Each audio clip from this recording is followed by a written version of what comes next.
আপনারা এত হাদিস বলেন, অমুক আজহারি সমুক আজহারি, শুধুমাত্র নিজেদের রাজনীতিকে চমকানোর জন্য আপনারা এখান থেকে আপনারা বক্তা তুলেন।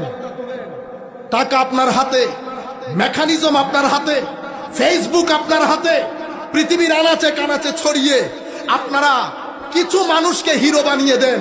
কর কান মুচড়াইতে পারে না, কর কান মুচড়াইতে পারে না। দুই একটা ইংরেজি শব্দ জানার নাম এলম। এলম, এটা এলম। আমিও তো ইংরেজিতে কথা বলি, আমিও ইংরেজি বক্তব্য দেই, বাইরে যাই ভিতরে আসি, আমি আন্তর্জাতিক হয়ে গেছি। ও ভাই, আপনার গ্রামের মধ্যে হাজারে হাজার শত শত শিক্ষক আছেন যারা এমনি তুললে আমার মতো আজহারি দুনিয়ার মধ্যে পদাইশ হয়। যারা নিচু মনের মানুষ, এরা মানুষের দোষ নিয়ে কথা বলে। Small people talk about people, average people talk about things and stories, and great people talk about ideas. যারা নিচু মনের মানুষ, এরা মানুষের দোষ নিয়ে কথা বলে। যারা মাঝারি ধরনের মানুষ, এরা এলাকার ঘটনা বিভিন্ন বিষয় নিয়ে কথা বলে। আর যারা বড় মনের মানুষ, এরা আইডিয়া নিয়ে কথা বলে। তারা তাদের আইডিয়াকে কাজে লাগিয়ে সমাজটারে পাল্টে দিতে চায়।